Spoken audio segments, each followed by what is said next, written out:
Le printemps pointe le bout de son nez et on a envie de profiter du grand dehors. C'est un peu comme si la vie reprenait. Tout fleurit, les événements extérieurs reprennent. Et parmi eux, les festivals. Alors j'ai déniché le festival hors du commun.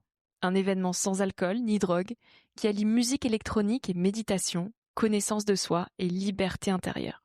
Ça paraît fou dit comme ça, mais oui, ça existe vraiment. Et c'est le Dharma Techno Festival.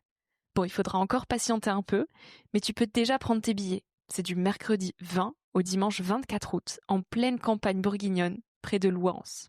Au programme, 2 périodes de silence de 3 heures chacune par jour, 2 sessions de mouvement pour reconnecter corps et esprit, et pour finir, des soirées de danse orchestrées par des artistes.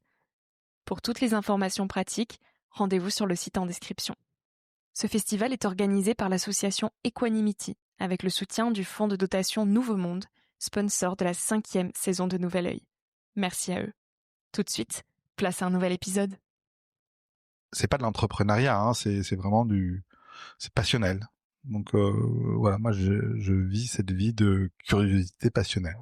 Au début, c'est de la pure autonomie et par la suite, c'est par l'accompagnement de l'équipe, mes enfants beaucoup qui, je pense, j'espère qu'ils en profitent et qui n'ont pas ces peurs, qui ont aujourd'hui les deux la même force d'être capables de déplacer des montagnes pour faire ce qu'ils veulent. Et je trouve ça absolument admirable. Je trouve admirable. J'ai eu des petites peurs, ouais, et j'en ai de moins en moins. J'en ai de moins en moins. J'essaye je les évite, en fait.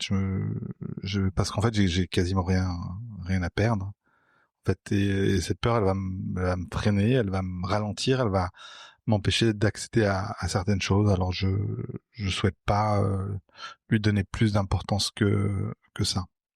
La peur, c'est pas la décharge d'adrénaline parce qu'un monstre apparaît, hein. La peur, c'est de se dire est-ce que j'ose faire ça et quelles vont être les conséquences de d'oser faire ça.